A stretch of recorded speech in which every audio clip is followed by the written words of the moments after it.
பிறக்கணும்.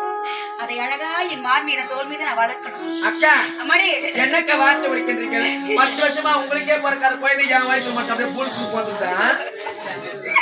என் தங்கம் இல்லை அன்னமிட்ட கைகளுக்கு அன்பு செய்த கண்களுக்கு